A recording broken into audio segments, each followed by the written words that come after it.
When I talk about the word, I'm not talking about biological maternity or even care. I'm talking about how the word has mutated. Online, in fandoms, and on Stan Twitter, when you say she's mother, it doesn't mean that she raised you, it means she gagged you. Hi, welcome to my channel.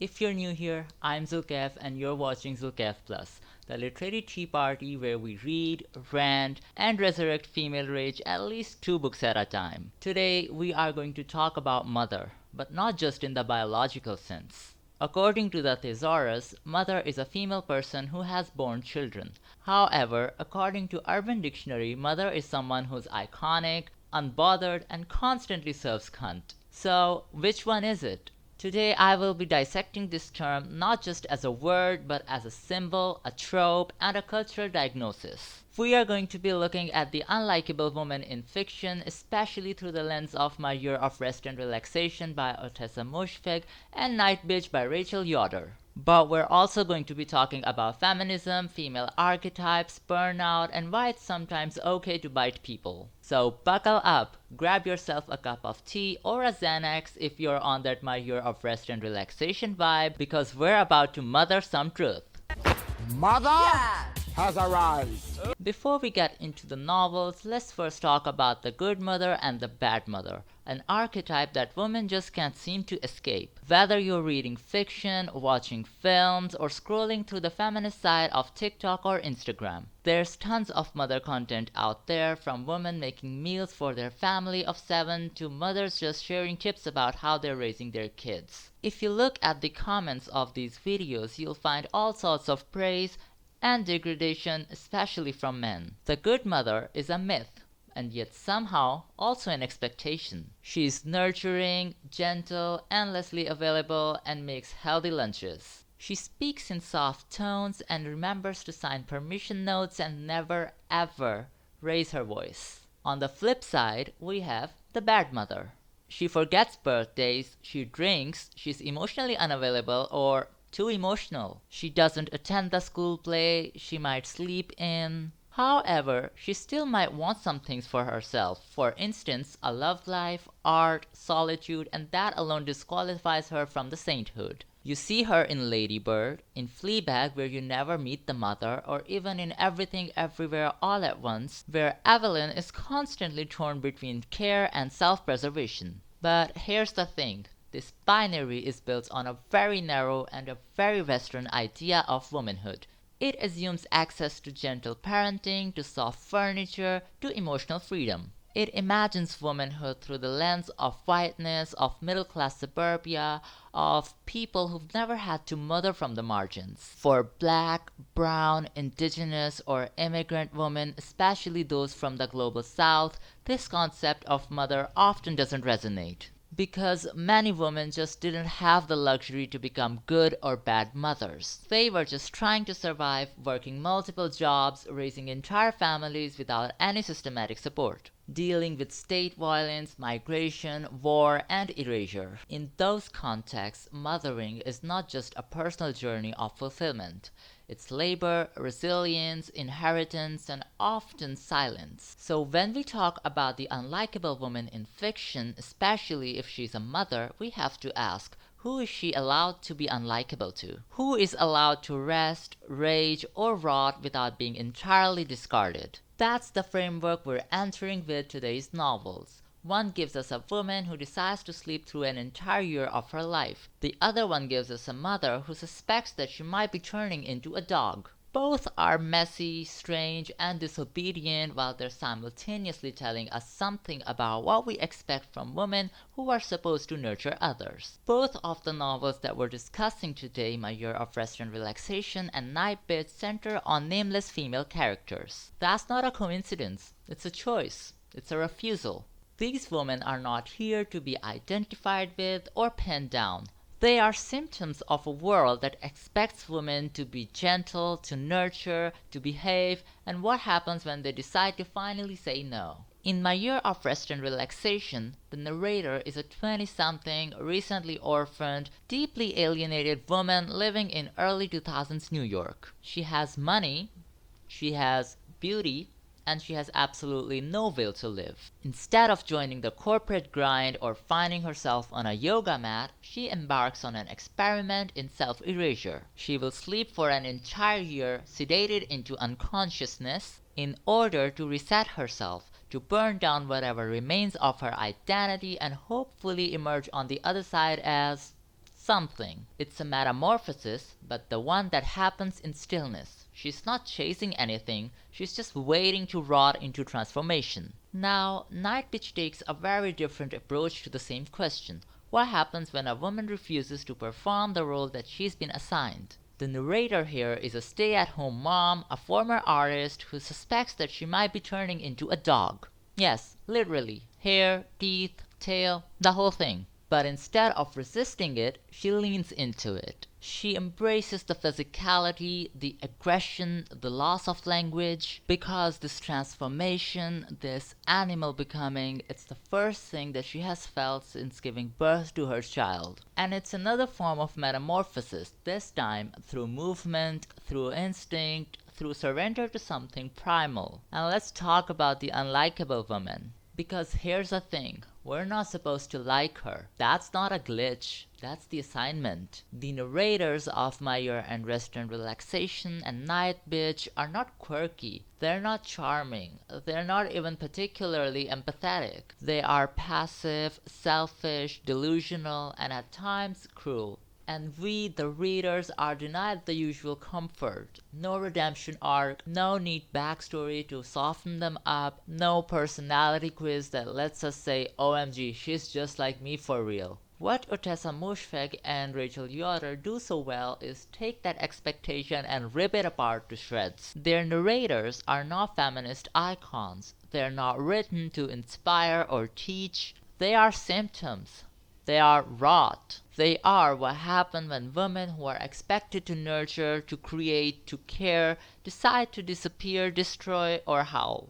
That, however, within itself is very feminist in context of choice feminism, that is, that all choices are feminist as long as a woman made them. Here I want to read an excerpt from Nightbitch. Since happiness was a choice, today she chose motherhood, today she chose art. Today she would beautifully merge the two and in doing so find happiness. This is not a moment of resolution. This is not a I'm healed boast. It's a negotiation, a temporary peace treaty between what the world demands of her and what she truly is. And in its own way, it's an act of war. And now here's our narrator from My Year and Rest and Relaxation trying to force herself into normalcy as if it's a pill that she might be able to swallow. I had no big plan to become a curator, no great scheme to work my way up a ladder. I was just trying to pass the time. I thought, if I did normal things, held down a normal job for example, I could starve off the part of me that hated everything. Both of these women are trying to manage themselves, to edit themselves, to survive the performance of being fine. But none of them want to be fine. What they want is to be free, even if freedom comes at the cost of savagery or sedation. In Nightbitch, there is a moment early on in the novel where the main character is exhausted and unraveling. She turns the full weight of motherhood inwards and starts to blame herself. Really, it was her fault. She should have sleep-trained the boy, should have forced him into his own crib, his own room. She should have let him cry it out. She should have nursed him when he woke instead of before he slept. She never should have cuddled him to get him to bed. All the books said so. She had done it all wrong. Really, she had only herself to blame. This passage isn't just internal monologue. It's a checklist designed by capitalism and sold as empowerment. Every should in that paragraph is a demand that is dressed up as an advice. And what makes it so worse is how intimate it sounds. Modern motherhood is privatized and then monetized. You're supposed to raise a child perfectly, with no help, no village, no breakdowns, and definitely no visible cracks. There's basically no room for mess, for instinct, and for softness. And when you inevitably fail at this impossible task, the failure is entirely yours. Meanwhile, the narrator in My Year of Rest and Relaxation isn't particularly a mother, but she's haunted by the same expectations to be soft, supportive, productive, emotionally available, and presentable. She isn't failing at care, she's refusing it. Her rebellion isn't loud, but it's total. I was determined to sleep myself into a new life. I'd had enough of all the things I'd been: a daughter, a girlfriend, a student, a receptionist, a friend to people I didn't like.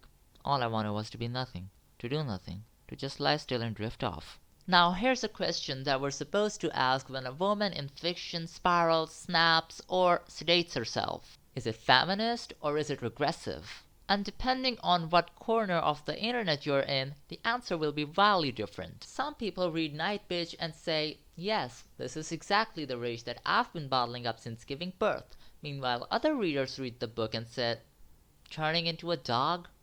Really? Some read My Year of Rest and Relaxation as a feminist refusal, a woman opting out of capitalism, girlhood, productivity, and expectations, while others suggest that this novel is just a rich white lady napping through the apocalypse. And you know what? Both of these things can be true, because these books do not exist to give us aspirational protagonists. They give us women who are done. Women who don't want to be inspirational, likable, or even seen. Women who are asking, well, what happens if I just stop showing up? This is where we get into the territory of dissociative feminism. Coined by Emmeline Klein, dissociative feminism is what happens when contemporary feminism gets filtered through existential burnout. It's the politics of detachment, letting go instead of leaning in. It's the anti-girl boss, the post-woke, the emotionally unavailable woman who isn't here to fix herself or the system. It is not simply apathy but a meaningful divestment from the expectations placed on women to perform empowerment. That is My Year of Rest and Relaxation to a T. The narrator of the novel doesn't just reject femininity, she ghosts it. She goes off-grid of the female performance altogether. She isn't trying to be powerful, she isn't trying to be healed, she just wants to disappear. And in doing so, she kind of becomes a warning sign.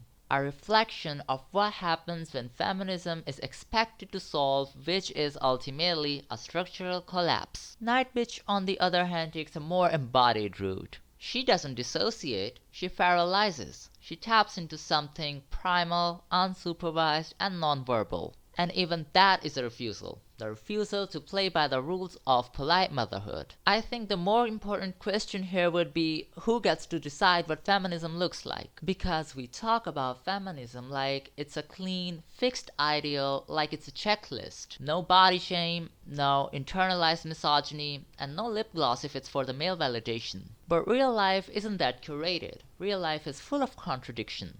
In Nightbitch, there is a moment that captures this feeling perfectly. A real feminist wouldn't care about such things as the shape of one's body or being thin or appealing to heteronormative cis men. And actually, she did not care about this. But she did care about being hot in her own eyes. It's just that a person has ideas about herself, has a vision for herself, and her vision for herself had not been of a mother. But now that she was one, she felt strongly that she needed to be a hot one. Feminism isn't about rejecting femininity. Sometimes it just means reclaiming parts of it that were taken from you or sold to you or maybe not meant for you in the first place. The narrator of Nightbitch doesn't become free by rejecting motherhood. She becomes free by remaking it, by becoming a version of herself that no parenting book, no feminist theory would have recommended. And what about the women who don't want to be seen at all? My Year of Rest and Relaxation gives us a different version of this refusal. Not loud and feral, but quiet and cold. There's a moment that distills this perfectly. It was already getting dark out, but I kept my sunglasses on. I don't want to have to look anybody in the eye. I don't want to relate to anybody too keenly. Plus, the fluorescent lights at the drugstore were blinding. If I could have purchased my medications from a vending machine, I would have paid double for them. This isn't apathy, this is strategy. This is a female subject removing herself from every soft, social, emotional expectation that the world places on her. She doesn't want to connect and she doesn't want to explain. She doesn't want to be perceived, not as a woman, not as a daughter, not as a person in recovery. And that too is feminist, not in the affirming, empowering, we rise together way, but in a very dissociative, scorched earth, opt out of womanhood kind of way. Let's circle back to the main character of this video, Mother. When I talk about the word, I'm not talking about biological maternity or even care. I'm talking about how the word has mutated. Online, in fandoms, and on Stan Twitter, when you say she's mother, it doesn't mean that she raised you. It means she gagged you. It's reverence, not responsibility. We call someone mother now when she's unapologetic, when she's terrifying, when she does something that should make her unlikable, but we love her even more for it. Take Fleabag for instance. She isn't mother in any literal sense. She isn't raising children. She isn't particularly nurturing, emotionally stable, or even reliable. But when people online call her mother, they're not talking about her capacity to care. They're talking about her capacity to unravel on screen unapologetically. Fleabag is a character that's defined by contradictions. She's funny but self-destructive, deeply lonely but constantly deflecting, hyper aware of the camera and yet hiding from herself the entire time. She's grieving, she's spiraling, she's trying and failing to feel better. And the entire time she refuses to give us the empowered woman that we're so used to seeing in feminist media. There's no big redemption arc, no epiphany that ties her mess into something digestible. She's just real. She's flawed, perpetually half repairing herself. And in a culture that expects women to heal beautifully, Fleabag lets herself be chaotic, funny, bitter, oversexed, and emotionally avoidant, all at once. And the internet loved her for it. If Fleabag is mother for spiraling in public and refusing to be likable, Villanelle is mother for being completely untouchable, emotionally, physically, and morally. She is basically what happens when a woman has too much power and absolutely no desire to use it for good. She doesn't care about redemption, she doesn't have a tragic backstory that we're supposed to sympathize with. She's funny, gorgeous, hyper feminine, and terrifying, and we love her for it. Why? Because she refuses to be understandable. Villanelle is the purest example of female excess. Too much beauty, too much violence, too much pleasure. She isn't trying to reclaim her femininity. Instead, she weaponizes it. She is the woman who walks into a room in couture and kills someone for blinking weirdly. And then, she has a dessert. She isn't relatable, and she's definitely not a feminist icon. But the thing is, she's not trying to be any of those things. But that is the point. She's a psychopath, and she's also a fantasy. The fantasy of autonomy, of access, of femininity with zero accountability. Enough of the white feminism. Now let's talk about Evelyn Wang from Everything Everywhere All at Once, one of those few mothers in recent media who doesn't fit neatly into the good mother or the bad mother box. Evelyn is a working class, middle-aged Chinese American immigrant who owns a failing laundromat. She is being audited by the IRS and is barely holding her family together. Amidst all that, she's told that she might be the key to saving the multiverse. She's exhausted, she's overextended, and she's constantly disappointing someone. And she isn't framed as someone tragic. Again, she is just portrayed as someone real, flawed, brutal, hilarious, and then slowly transcendent. Evelyn is not the polished bad mother that we've seen glamorized. She doesn't wear eyeliner or break plates. She wears old sweaters and trauma. And her refusal isn't aesthetic.